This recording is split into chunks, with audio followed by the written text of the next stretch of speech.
Welcome to Break the Mould with Anwyn. Today we have Juliet Lever, who is from Evolve and Relaunch. Welcome, Juliet. How Thanks, are you Anwyn. today? I'm wonderful. I'm really looking forward to our conversation, and thank you so much for inviting me on your beautiful podcast. Really honored to be here. Oh, it's my pleasure entirely. You create a really kind of exploratory space Mm, of mm, conversation, and I understand that, like, obviously just connection, so connecting to people's stories, but also making the listener feel connected when we're talking as mm. well. I would imagine. Yeah, Yeah. like Okay. everybody is welcome.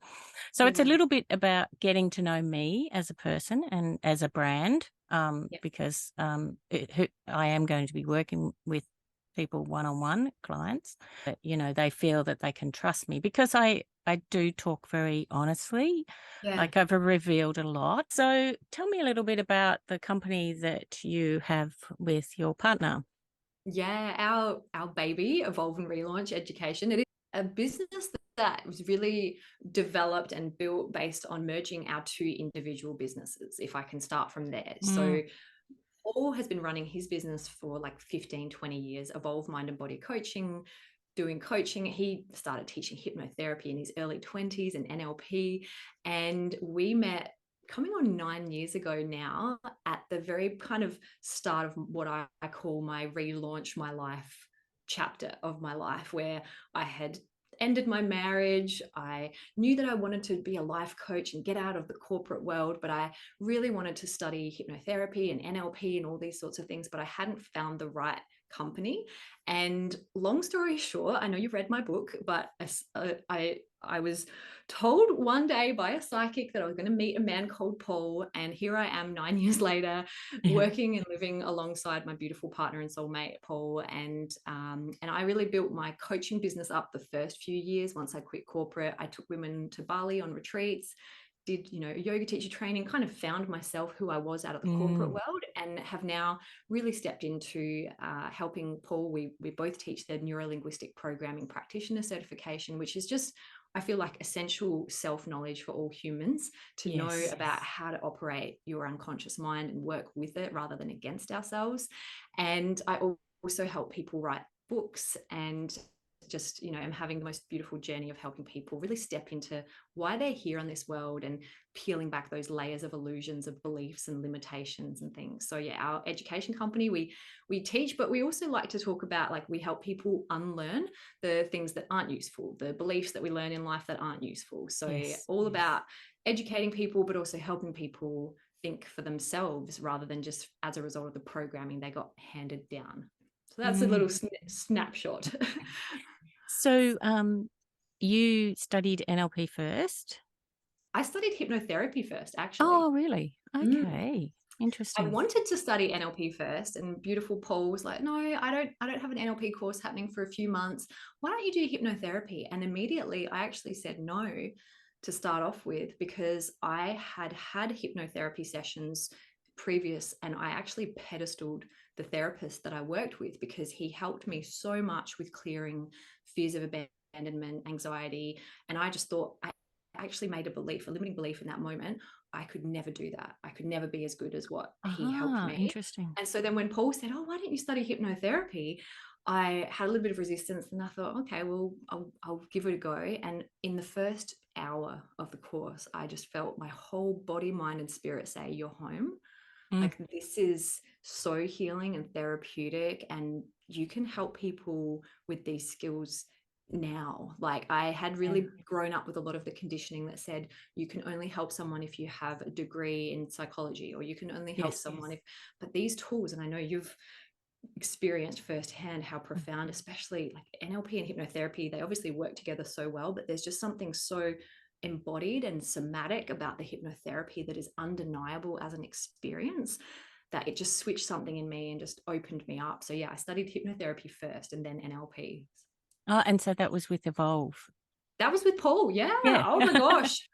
I'm so grateful. I would not have imagined studying it from and through anyone else. Yeah. I'm so blessed to have obviously met Paul, but also now to be, for us to be both teaching these things alongside. So yeah, NLP, I studied about 6 months later, and that was when I made the full decision to jump and quit corporate. So Yeah. it gave me all that confidence. And so how did you meet? I know that you said, I remember reading that in the book that you said you were going to meet a man called Paul, but Oh my gosh. how It's did so that come funny. about? It is such a funny story. I almost cringe a little bit when someone asks me, because depending on their belief structure, they might think I'm crazy, because it literally was the most surreal moment. Now Juliet 9 years ago, I was a little skeptical. I'm not sure if you know much about like human design, but I've got that skeptic channel, that skeptic Yes. gate, where I'll question things and I'll, push things away a little bit until I've got all of the facts and all the information to feel like I could trust it, right? And so one of my best friends, her father had just passed, and she had a psychic reading, and she said to me, "You have to go and see this psychic." And I was like, okay, I've seen psychics before, and they just basically pick information from you. And I went to see the psychic, and I didn't say anything. I sat down with my arms crossed, resistant as anything, and the psychic said to me, "Honey, I can't start your reading." And I said to her, "Why not?" And she goes, "All your guides keep screaming at me is, where's Paul?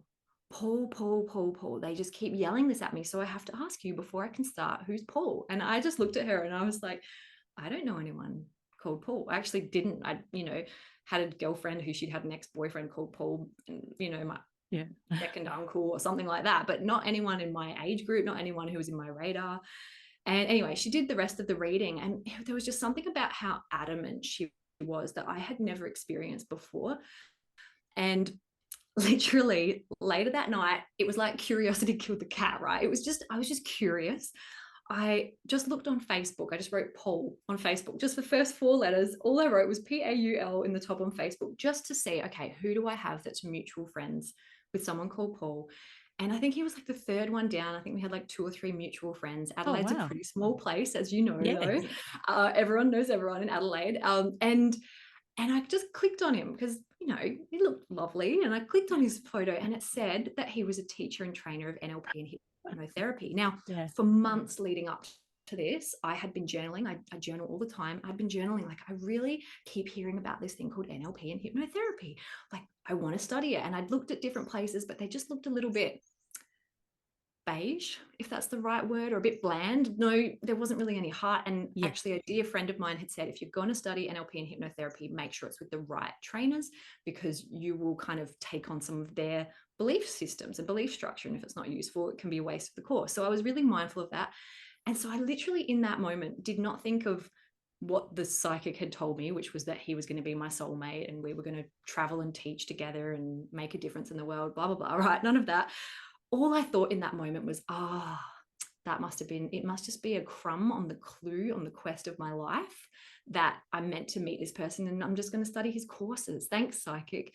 And so I messaged him on Facebook, and I'll cut this story short, but it is actually pretty funny. I'll just tell you a quick side note.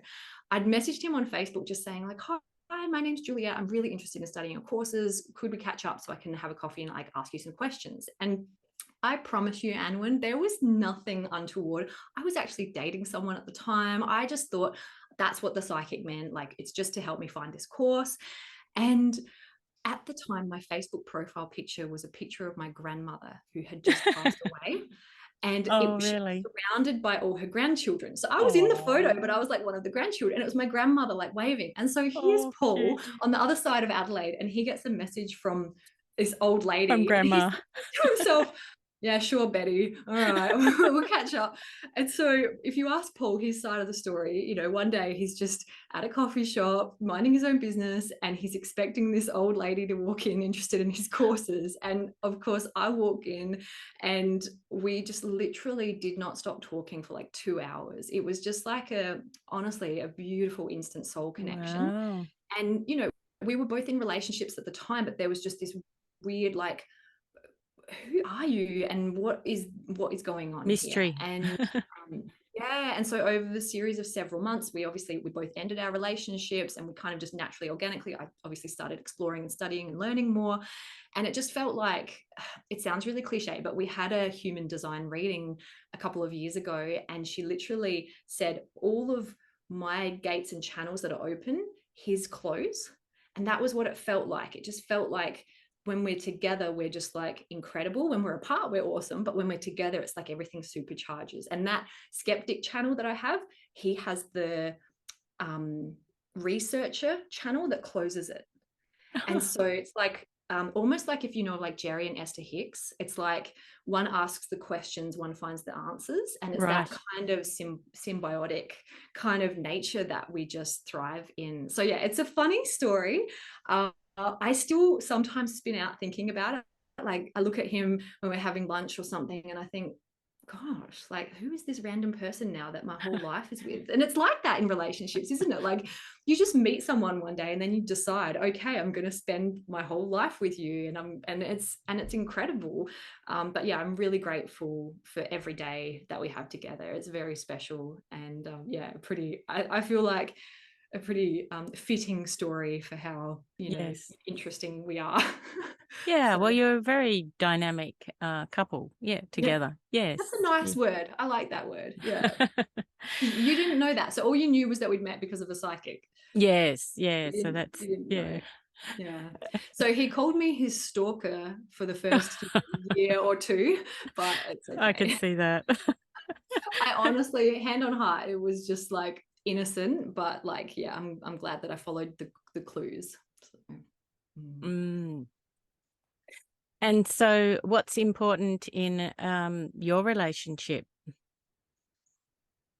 oh, that's a good question.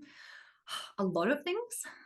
Ah, so So many things. like like that sounds like you know how he said you were his stalker.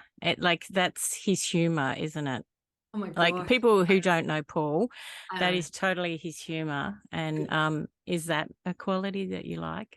Well, it's funny because I know you want to dive into a bit of shadow, and I have actually at times recognized that I disown my own sense of humor, and it Ah. shows up in Paul. And so when I consciously make an effort to be a bit more lighthearted and a bit more fun, a bit more jokey, I'll notice him sometimes getting a bit more serious, a bit more like, and so it's fun to play with those Oh, dynamics of okay. shadow. To So balance it out.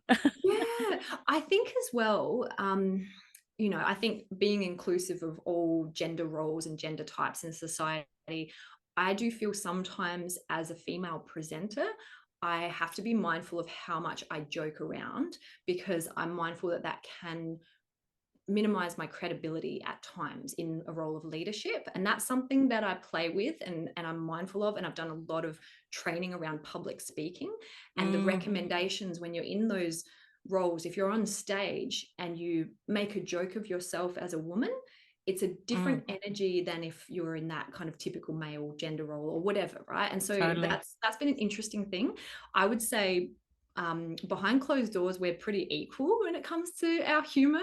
I probably just scale it back a bit, also because I have a bit more of the corporate world programming, I would say. Yes, yes.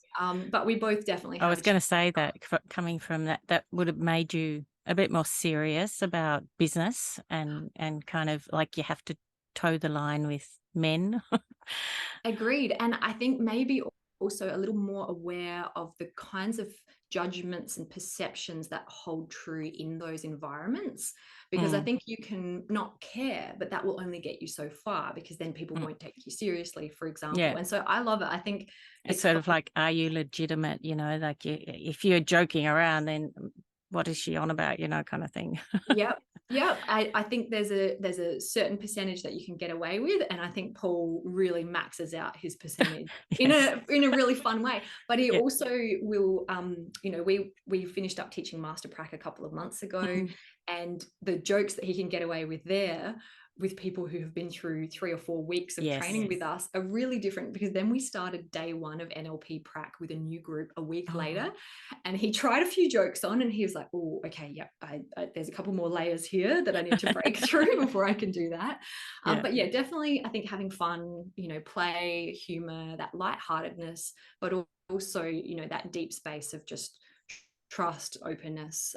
I think for myself and Paul, we're really lucky that we sort of did learn a lot from relationships earlier on, and contrast, and so we're both very grateful as well for what each other both have, but we're also very fortunate that we're both very committed to doing the introspection, the inner work, the self-reflection, and owning our shadows and what we're projecting onto one another. Sometimes if I think to myself, oh, Paul's being a bit lazy, right? That's a judgment. And so I'll check in and I'll just see, okay, in what ways am I either being lazy, or in what ways am I not allowing myself to rest?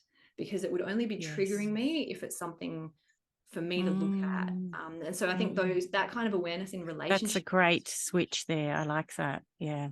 It's always us. It's all like, Paul's favorite quote, people will be who you need them to be, so you can see what you need to see. And I think, we both try and own that as much as possible. What about you? What's important to you when it comes in relationship? I'm curious. Well, I actually like sense of humor too. Like my partner's a bit like Paul. He's, a joker, and connection.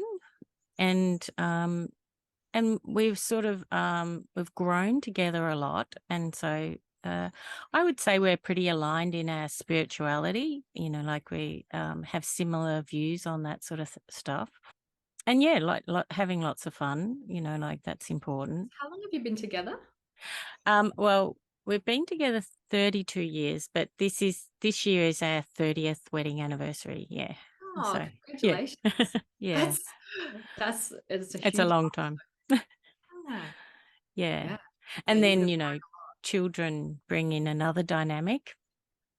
Yep. So they're 28 and 27. Wow. Yeah. Yeah. And So I guess even the dynamic of how much your relationship would have changed in the different stages of parenting as well, to now, having children that are adults themselves, it's like you can enjoy a completely different type of relationship to all those different chapters along the way as well. absolutely. Yeah. Yeah. Yes. Did you study with Tony Robbins? Is that right? I did a couple of years ago, actually. Now I'm telling you my strategy for things. A couple of years ago, 2 really close friends of mine went to Crew, Tony Robbins' Unleash the Power Within, and they were booking an Airbnb. And they said, do you want to do UPW? Do you want to do Unleash the Power Within? And I immediately said, nah, I don't want to do that. And then I was so resistant to it that I was like, okay, the cave you fear to enter holds the treasure you seek, Juliet. Like, take some of your own medicine. And I was like, I wrote back to them straight away and I said, actually, I need to come because I have so much resistance to going that I think I just need to go and see what it's like. And yeah, I did the 4-day UPW, and it was full on, like intense.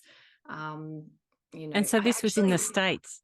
The first level was in Sydney, and I went because I actually intuitively said, I think this is going to be one of the last times Tony comes to Australia. And then like COVID happened like 6 months later or something. So yeah, I went to that and I was fascinated. I think he has done such an incredible. Have you done UPW? I'm actually doing it on the weekend. In online or in person? Online. Yeah, awesome. You will love it because you will recognize so much NLP practitioner. Oh yes, already. Basically, yeah, he's just like condensed down NLP practitioner. He does strategies, he does so many different things, 2 futures, like with hypno, all these different things. And so I remember just being there going, wow, he's mastered bringing NLP to the masses. Exactly. So that was really fascinating. Different projects that they got us to do while we were there. Like we were in a group and we had to start a business of some kind that helps people. And so at the time, the bushfires were happening in Australia. And so I was part of a team of a couple of 100 people that we raised $40,000. And then Tony said, match it for us in the space of 4 days whilst being at that event though. So it was a lot to take in. And so, yeah, I think he's great. I find like the way the events are run are very much designed to kind of immerse you. You also met Vishen from Mind Valley. I know, I forgot about that. Yeah, I went Yeah, and did that was in your book. I mean, Totally impressed by that because I've done a few Mind Valley courses too. I went to Puerto Vallarta in Mexico and went to Awesomeness Fest with, I think it was like 300 or 400 business owners from around the world. And that was huge. And yeah, he's an incredible visionary and leader. Yes. And his have you listened to his envisioning method meditation? No, I I'll haven't. send you the link. It's Yeah. great. It's like a 6-phase meditation, and I listened to that religiously for months when I was starting my business, making changes. It's a really great one, and it actually includes some forgiveness in it as well. I think you'll love it. So I'll send you the link. Oh, perfect. Like, I think it's really hard to find a course that is, like you say, and not bland, like you want it to be interesting, delivered in the way you do. Yeah. So absolutely. I think, one of the key cornerstones of communication is that only 7% of what we say is the words. The rest is how we say it. And so yes. Paul and I, we love playing in that 93% of like the tone, the physiology, but also the belief behind it as well, because there are some people that teach NLP and they're just regurgitating information, but it's not embodied and it's not like lived. And so I agree. And I think that's a big piece of, all the beautiful students we have in our community and the people that we've worked with and study with us, is like there's this real depth of, this has changed my life and this can change yours. And everyone's got their own unique stories of the layers or the things that it's shifted for them. But I think, you can't go into that experience with us and not have some profound experiences and, let go of stuff that sometimes we don't even know is there, don't you think, as well? Like you're just going through life and then you peel back those layers and you think, gosh, I didn't even know that was there. So yeah, it's cool. I think, what you said, if physiology, well, this is Tony Robbins things, he says physiology first, and embodying it and actually experiencing it. Like the way you talk, I actually thought you must have done NLP first, because I think you are very attuned with it. I think you express it very well. You teach it well. Secret. It's actually, I actually struggled with it the most. Oh, right. Okay. So I sat and watched Paul teach it for years, and I would be at the back of the classroom forgetting things, feeling like, why am I the only one not getting? Like it took me a long time to get it. And I think sometimes that's what makes us a good teacher. Is like when we've had to just like go through the struggle. Yeah. But also, I'll let you in on another little secret. When Paul and I first met, the first day we met, he actually was so rattled. He told me later on, he thought I was a competitor that was sussing him out, because he was like, this girl is so hypnotically trained, and her language, he thought I had studied and was like a teacher of NLP and hypnotherapy. Yeah, there you go. Like when we even met as well. So yes. So that was actually what I was going to say. Like when you were saying something, like I actually really felt it in my body, like, see it and you feel that, and you hear what they were saying. And actually something funny, when we did the NLP up on the Sunshine Coast, there was a room. I don't know what they were. There was a company had hired the room next to us, and I'm not sure what type of company they were, but they started laughing. And you said, let's laugh like they are. And so we started laughing and we just got louder and louder. And then we were all just enjoying it so much. We were actually laughing at each other, and it just it just compounded. It was so incredible that like we were feeling it in our bodies and we actually became happy, people say, oh, you can't pretend to be happy or something, or, fake it till you make it. But it's true, you can. I know. Well, that's why things like laughter yoga are so catching on as well. But I remember that you tell that story, because I think I was trying to explain a point really clearly to everyone, and their laughing was like louder than my voice. So I was like, well, they sound like they're having fun. Let's just join in. Let's just have more fun than them. And I think I was like, okay, laugh louder, like it's funnier in here as well. And it was funnier. No, that was good. The body, it's impossible to feel miserable and depressed if you're, open and smiling and laughing. And so, yeah, shifting our physiology and all of those things, is so important. But also the way we're saying things to ourselves, if we're hunched over and we've got a frown on our face and we're trying to set goals and win the day, it's not going to be as effective as if we actually are as solid in our physiology. And that's why I love, like, even something simple like in NLP, the goals in future technique that we do, because it does shift our physiology, our breath, our focus, that clarity. And so I love having, all these tools. Don't you think that no matter what you've got, you're like, oh, I've got a tool for that, I can shift that, I can adjust things like that. And it's so much more empowering than I remember, 10 years ago, just feeling stuck and feeling like I didn't know what to do. And I think there's obviously a time and a place for feeling negative emotions and feeling like you're in a funk, but not living there. And that's where I was. So an awareness of that space, but then moving on to, absolutely. Yeah. So with timeline therapy, explain that a little bit for some people that may not understand that. Yeah, well, it's sometimes confused, well, what's the difference between NLP and timeline therapy? And so, well, maybe we should start with NLP. Yeah, well, I might just explain the difference. So, Okay.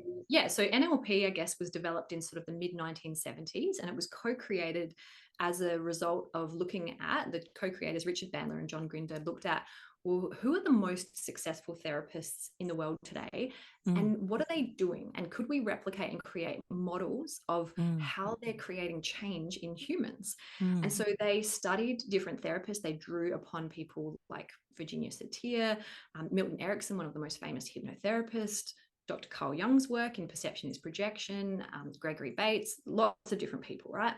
And they modeled, well, what are the key things, the fundamental things that help a human to be able to create change? And the idea of it is, if we can find the models, then we can replicate it and we can apply it. It's kind of like finding the art and the science for how do we create change at the behavioral level in a human. And so NLP, a lot of people think it's the techniques, but the whole core concept of NLP is about modeling, finding what works in human behavior and then replicating it to get results. And it's also about having this attitude of curiosity, and being curious rather than critical, or, looking at like what's actually going on beneath the layers of this human in front of me, because we do live in a very surface level society where people will see someone do a negative behavior and they'll say, oh, that person's an idiot or an asshole. Whereas someone that's trained in NLP will think to themselves like, I wonder what beliefs and values and attitudes and memories and experiences is creating this behavior right now. And it's about that deeper level curiosity of looking underneath that. And so about a decade later, one of the people who had studied with Richard and John, Tad James, he started doing a lot of research into what's one of our deepest unconscious filters, which is what's called our time storage filter.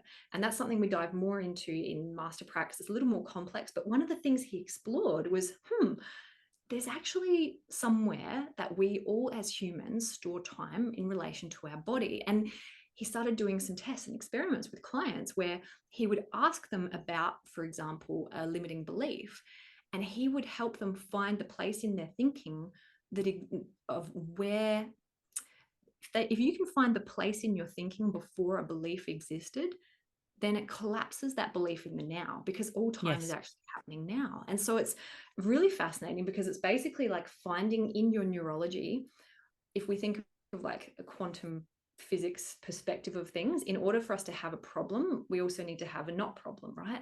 And so it's finding the place within your neurology where the not problem, or the opposite of the problem, exists. And if you connect a problem to the not problem, it zeroes it out into the illusion that it is, and it kind of brings it back into neutrality. And so really that's kind of some of the mechanics. But timeline therapy is super cool because, number one, it's simple and easy. I feel like, I don't know about you, Anwyn, but I agree. most people's difficulty is how easy it is, because they've been carrying a belief or, storing a negative emotion in their body for 30 or 40 or 50 years or something. And then in a couple of minutes it's shifted, and there's this profound, I actually can feel that this is different now.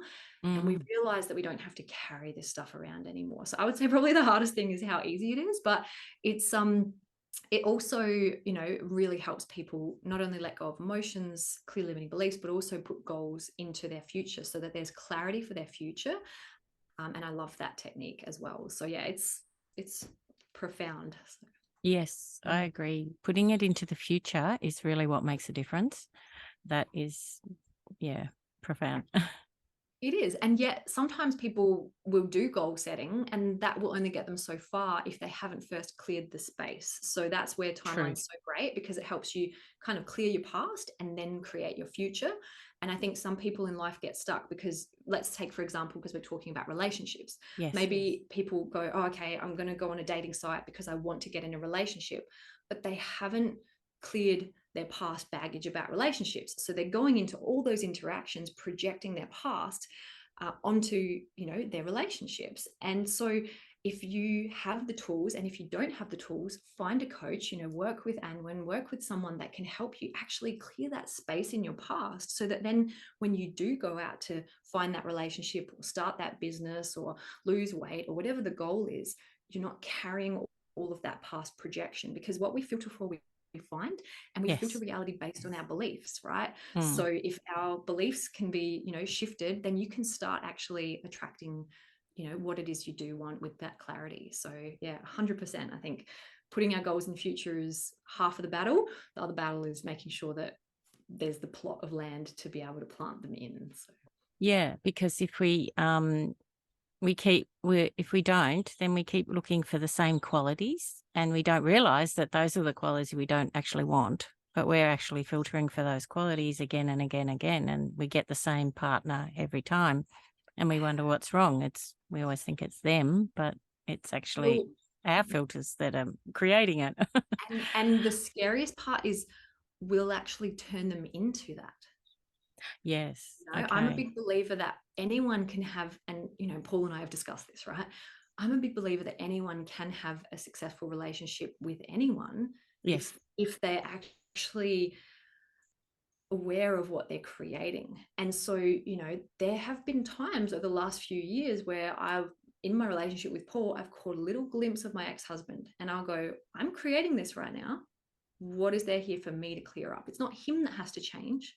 No. It's, why would I be creating that exact same habit or response? Or it's something here for me. And you're right, people go on that merry-go-round and go, oh, I just need new partner, new partner, new partner. But the lens is exactly the same. So we're going to see them, they're going to show up over time. I feel like in the first couple of months though, you know, everyone's on their best behavior.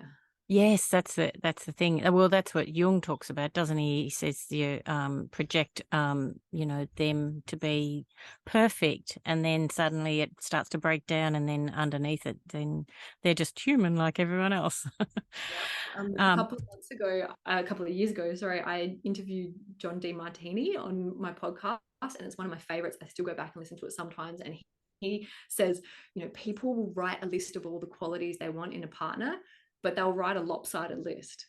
They'll write, I want someone who's kind, never cruel. I want someone who's loving, never cruel. You know, I want someone who's beautiful, never ugly. And he's like, that person doesn't exist. Like, what one-sided fantasy do we live in? You know, we gotta take all the traits. And when you can love yourself for all your traits, it's a lot easier to love others for that as well. So yeah, it's interesting because I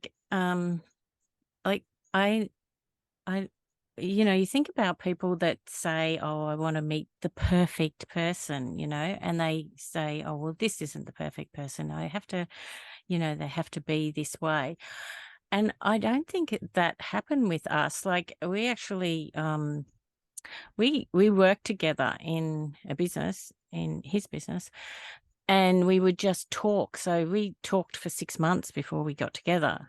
So we actually knew each other and kind of like as a friend really before we even got together. And I think that was really good basis, because then it wasn't anything that had to break down, you know, like that ideal person. And I never thought I need to find that ideal person. And so I think that's why it's worked. Yeah, but I know that is a common trait that people think that they have to find the perfect person. You just Well, make the person you're with perfect. I mean, that's it. We're all perfectly imperfect, aren't we? I Yes. heard someone say something a few years ago, like, be grateful that your partner's not perfect because it lets you off the hook too, right? Like, you Yeah, don't have to true. be, imagine how horrible that would be to be with someone who's perfect. You'd have to be perfect. Like, that would Yeah. be really horrible. I think that's so beautiful. And I agree. Like, I think for you, having that like foundation of friendship, like that can just carry you through anything. So I think Exactly. yeah, that's beautiful. Yeah, because, you know, if you're attracted only to the physical side, say for instance, you know, like that's just it's skin deep, you know, that won't last because, And it you know, we fades. get old and wrinkly. Mm. Yeah. And so explain a little bit about shadow work. Mm. So we talked, it's a little bit like projection. Yeah, I jotted something down actually because so we talked a bit about Carl Jung, Yes. but basically the shadow is our disowned self. Okay, so Yes. basically there's things about ourselves that we think are unlovable, unworthy, not good enough, for example. And so we'll keep that part of us hidden. We'll hide it and we'll say, oh, if you ever hear yourself or someone saying, oh, that's not me, or I'm Yes. not an angry person, I never get angry. That's a really good example because it's quite Yes. a common one where people will maybe as a child, maybe, you know, they got angry and their parental figures said, oh, don't be Can't get angry. angry. So I Yeah. learned like, okay, in order for me to get love in this family, I better hide that. And so Yes. we learn to repress, and you know, energy needs to go somewhere. And so if we're repressing, someone or something has to be expressing. Okay, either we'll express it to ourselves in private, you know, sometimes there'll be angry thoughts, you know, self-harm, things like that, for example, but also sometimes we'll attract a partner who will show us what we're not allowing ourselves to express. And in relationship, your partner's your greatest mirror. Yes. You know, if you've got multiple partners, you've got multiple perceptions and mirrors, right? So your partner will be that mirror showing you those parts of yourself. Either there can be two sides, right? There can be either the kind of negative traits, the disowned shadow, the darker sides, those, you know, oh, I don't get jealous, or I don't get angry, or I'm not this. You know, all humans have all traits. I'm sure to someone in your life, someone thinks you're a saint and someone thinks you're an asshole, but that's their projection of you. Yes. You just be you, right? And if you love Yes. all parts of yourself, including your asshole traits, you know, sometimes I'm a bitch and sometimes that's useful because I need to put my foot down and be assertive with things. Yeah. And that can be useful. But if I disown it, I'll be walked over and a people pleaser, and then I'll get resentful, and then I'm being a bitch to myself, right? So it's going to come out somewhere. Yes. But we can also have golden shadow. And so that's where we project out onto partners like, oh, they're so this, they're so amazing, they're so confident, and we're disowning our own confidence. And so the fascinating thing in relationships is that we'll often be, you know, you think about anything that's shadow generally is where there's a lot of energy, either strong attraction or strong repulsion. And so it's a great place to start getting curious again with this attitude of NLP. If we can get curious about, I'm really attracted to this person, or I can't stop thinking about them, if you've ever had that, or I'm really repulsed by this, or I do, like any of that push pull energy, that's a great indicator of maybe some disowned energy. And that's all it is. It's just disowned energy that Yes. you can transform. And if you can understand, like, well, what am I seeing in them that I'm not allowing myself to see in me?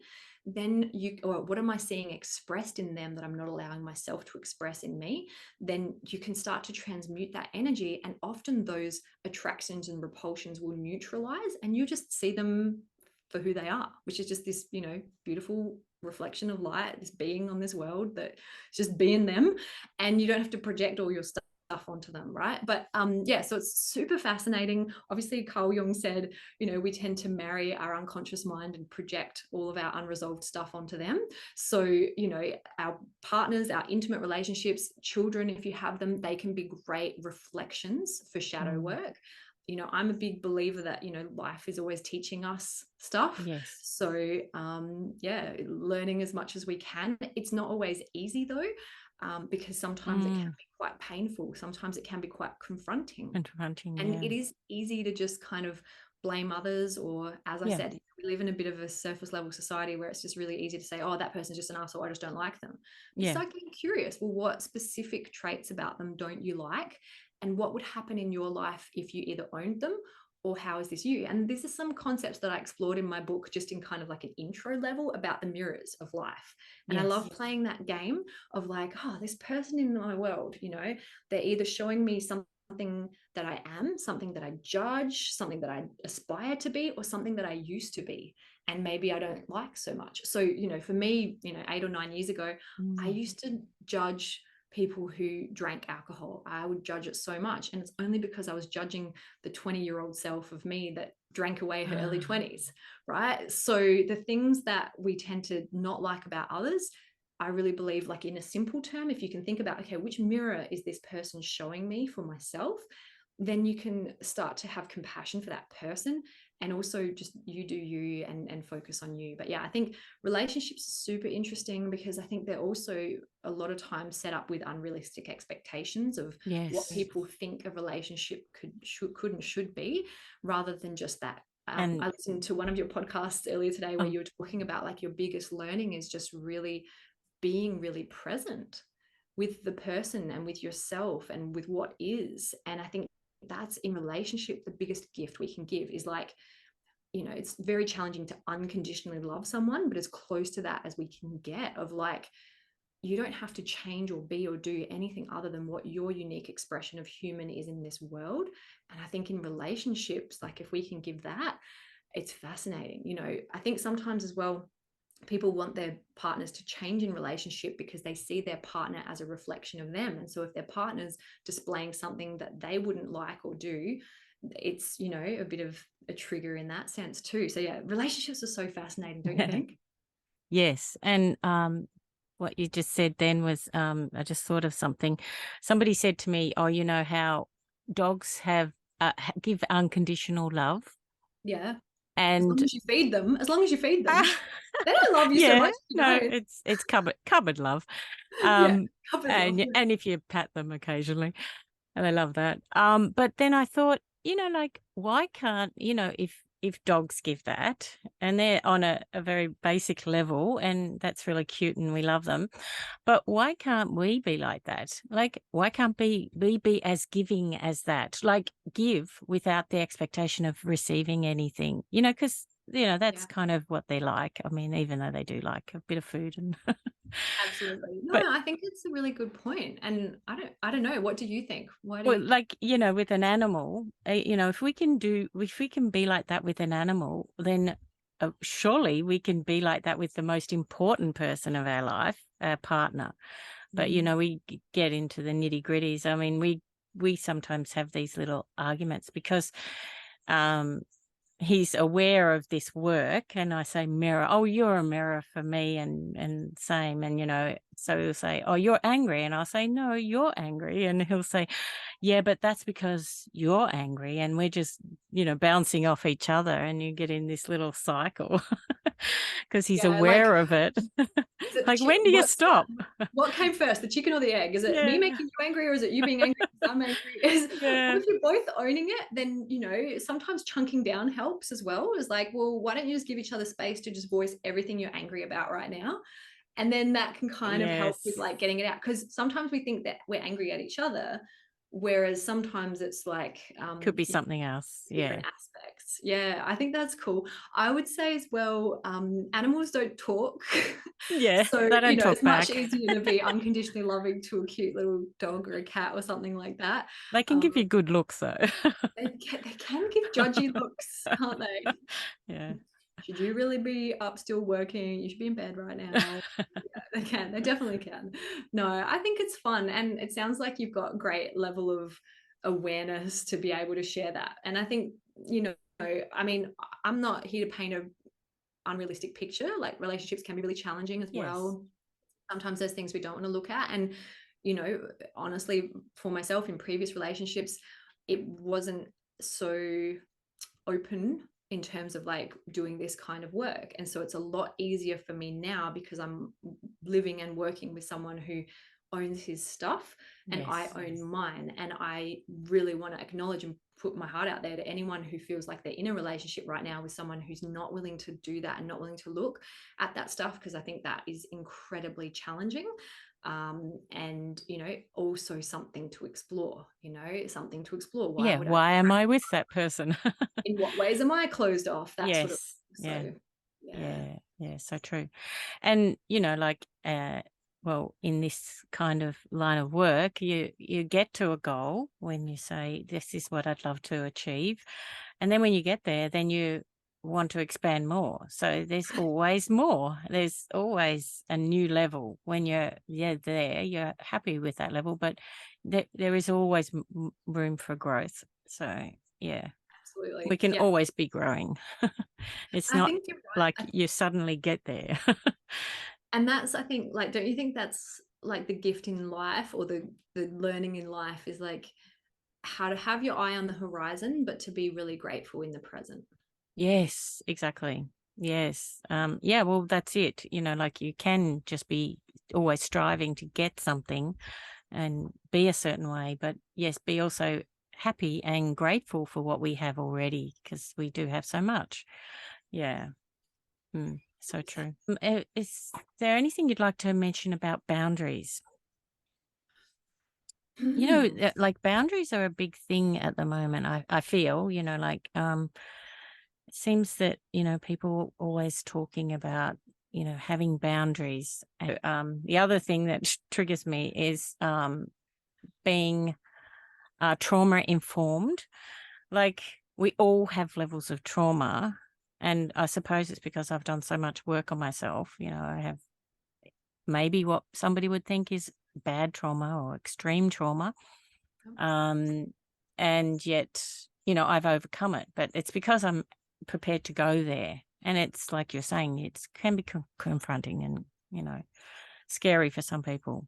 But I actually think it's scarier to live not knowing, not being aware, because then you have those emotional outbursts, and this is, like what, like you were saying about clearing up the past, because if you don't do that, then you can't really be in the present and living now and seeing people for who they are rather than through your own filters. Yeah. Yeah, 100%. Yeah, I think it's one of my favorite sayings is, the hard road gets easier, but the easy road gets harder. And I think sometimes staying in that, I don't want to look at that stuff, I don't want to go there, it only gets harder and only gets worse. And the boundaries around that, boundaries can be useful, and I think sometimes we'll shut ourselves down or we'll do things to protect ourselves, but eventually that protection can become a shell and it can block out intimacy and connection. And so if we want Yes. to have a depth of connection, we've got to allow ourselves to Be connect to vulnerable. painful stuff, and Yeah. can't just go, oh no, I only want to let in the good stuff. You block one, you block all. And so I think Yes. you're a great shining light of that example of, even the example you gave of the forgiveness that you Yeah. just played in your grief episode. Forgiveness is a huge one in relationships. Yeah. So when I read your book and then doing, and it's layering, every single thing that I've done is layered on top of another experience, makes my relationship better with my partner. Yeah. Yeah. Yeah. So, yeah, quite a profound experience with forgiveness. At my mother's internment, so that's when they put my mother's ashes into my dad's grave because he wanted to be buried. Yeah. And so at that, there was only a very small group of people. There was just us siblings, and then the person that was my sexual abuser. And so I actually decided that this is the moment that this could be really empowering for me. And previously I'd actually thought that I would confront him and, like, why did this happen and all this sort of stuff years ago. But I actually decided that I would give him the gift of forgiveness. And I just listened to the Dalai Lama, and he was saying when you can give forgiveness to your so-called enemies, then that's when you have inner peace and inner strength. And oh my God, it was so powerful. It was incredible. He listened, he was attentive, and we even hugged at the end. So wow, I think that's super powerful. You must feel yes. quite Yeah. different about that now. Like, Yeah, like I actually have no problem with him. what they say, our biggest triggers are our biggest teachers, and you're like, oh, well, maybe there's some more for me to learn. Let's do some Yeah. trials. It was like, well, yeah, like if I can do this, then I can do anything, like that's a good and generalization. yes, I said this is a great opportunity for you to think about forgiving those people that did the wrong thing by you. Now that may not be possible, but like little things will trickle down just gradually, like he's taken that away and then that'll have an impact on him. That's profound, and the ripple effect of that in your future is just going to allow so much more depth of love and connection and joy and all of that, because you've been able to transmute that hurt and that pain. And so I think have compassion for somebody else. 100%. Yeah, that's a big teaching. And I think so, in terms of boundaries, I don't know. I think sometimes, we only know if a boundary is there once it's been overstepped. And so sometimes a big gift that you can actually get is someone overstepping your boundary, because you can go, oh, okay, now I've got to create some guidelines and some steps in here. But I think, if you need to say what the boundaries are, then also maybe they're not as clear to you as you thought, because I think energetically we can also pick up on people's boundaries. So yeah, I'm not sure what specific question, but I think it's a good point. I agree. Yes. I think No, I like what you said about that. Yeah. Yeah, but I think also sometimes having too much rigid boundaries can also block natural organic connection, and it can be a bit of a, I didn't want to say like a protection mechanism or something like that, but like it depends. True. Depends. Yeah. I guess it depends on what context, if you mean in relationship, work, or Well, I would say relationships. I mean, when I did the survey of different couples, and what I asked was what's important in relationships, like a lot of young people were saying like safety and, like, and maintaining their boundaries, like feeling like they needed that. It's a different, I suppose it's a different generation to ours. And so it has changed, That's interesting. there's so many different levels to how that may have changed and what, like there's online things. And I was just going to say, it's that wasn't anything to do with our world. No, and I suppose in-person boundaries, like, do people not know as well how to pick up on social cues and those kinds of, you kind of can tell when someone is comfortable or not in a boundary. But one of the expressions was bursting their bubble.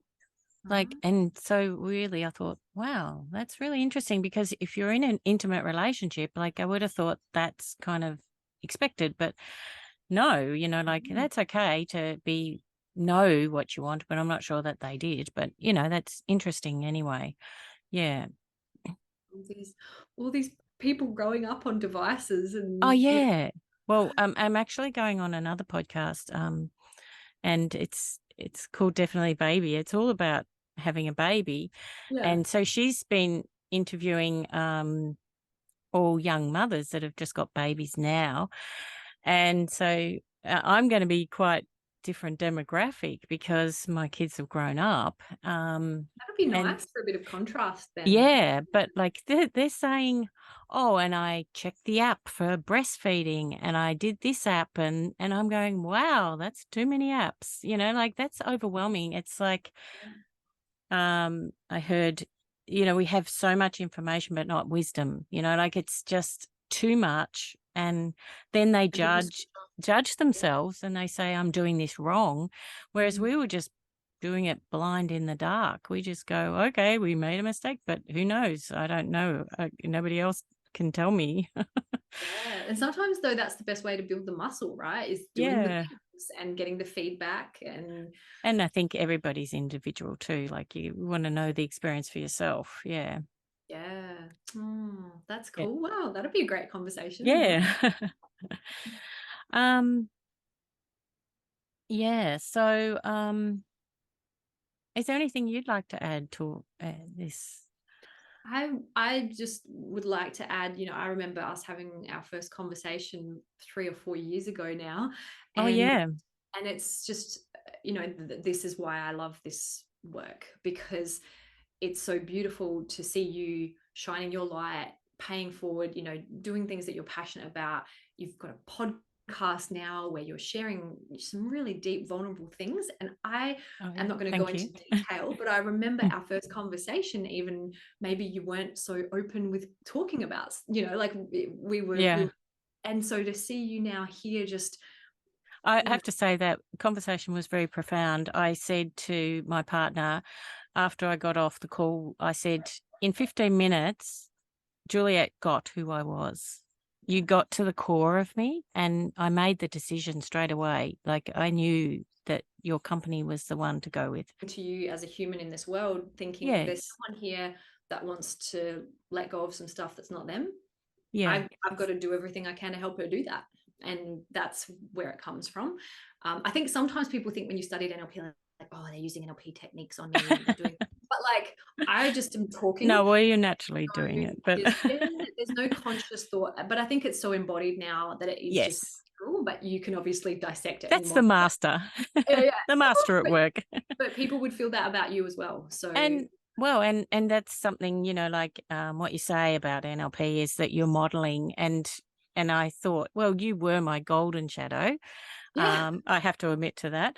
And I thought, I want to be like this person because she, is, expressing herself so well and all that sort of stuff. And yeah, so yeah, thank you. That's really humbling. Thank you. Like, that's really beautiful because, 10, 15 years ago, that me was so scared and, all of those things. And it's cool that Oh, we and can that's, awaken that with other people because of what we're yes, actually, that's something else that happened. I, at my father's funeral, I just cried the whole time. I couldn't even stand up and say one word. And after doing all this training with the NLP and then masters and the hypnotherapy, I actually led the eulogy, and I got up in front of all these people, about 100 people, and I couldn't believe it. It was just so easy for me. And before that, at school and stuff, I wouldn't have been able to do any public speaking. Like I was very shy. So that has transformed my life in so many ways. Like that, that's huge. yeah. And I actually used some of the how you said structuring a public speaking, like KIV, the yeah, kinesthetic. yeah, yeah, Yeah, KOV, good. yeah. To help them And all feel part of it. yeah, and I had them laughing and I was telling mum's jokes because she loved telling jokes. She loved doing that sort of thing. But yeah, and then I did at the end of it, I did a meditation because my mum used to teach meditation, and so I just did this little meditation mini one where I got everyone to close their eyes, and it was so powerful to see all these people with their eyes closed and just to get in touch with their bodies and their compassion and stuff because she was very compassionate. Yeah. So Gosh. yeah, so I that's how it has helped my life. I feel like that's so beautiful because actually often people will ask me, oh, you're a great public speaker. What public speaking courses have you done? And the Yeah. best public speaking course you can do is letting go of all of your negative emotions, stored beliefs, Yeah. traumas, but all of that stuff, because I really believe that the more you, obviously all the tools help as well, but the more you are comfortable with who you are, the easier it is to speak in front of a big group of people. And so Yeah. it's like peeling back all that stuff. And so how long ago, if you don't mind me asking, was your father's funeral? And then Oh, his was 2018. Yeah. so yeah, so 5 years now? Yeah. And Mum's was October last year. So Wow. yeah. And so also while leading up to it, I was able to ask her what was important in her life, and I just, had lots of conversations with her and spent a lot of time. We all gathered around, and were there for all the last weeks and stuff. So it was really beautiful. Yeah. So good. How beautiful. All the layers, as I said, building up and just, yeah. And I think that's what it's about, you want to, I almost feel like it's not being something better, but it's more like coming home to yourself, like being who you really are and knowing who that is. Yeah. Yeah. That's taught me. Yeah. And that's so inspiring for people to witness, because it helps other people, I believe, find that in themselves. When you Yes. can see, I believe that's what a master is, right? It's not necessarily teaching people, it's literally just living your life, embodying the representation of you being fulfilled and on path. And then people go Yes. like, oh, that could be possible for me. And it might trigger them, Yeah. but Yeah. that also might awaken them. So Yes. Yes. mm, So true. Well, on that note, that's probably a good place to end. Thank you so much for coming on today. thank you. It was a really beautiful conversation. Thank you. Yeah, thank you. Oh, good. Well, thank you so much. I'm really grateful for Yeah. us. Being able to spread our message is always a wonderful. The only Yeah. other thing I didn't say is obviously anyone who's listening, if they're interested in studying with us, to mention this podcast in your name, and they'll get $100 course credit Okay, I as part can of put that our in. Yeah.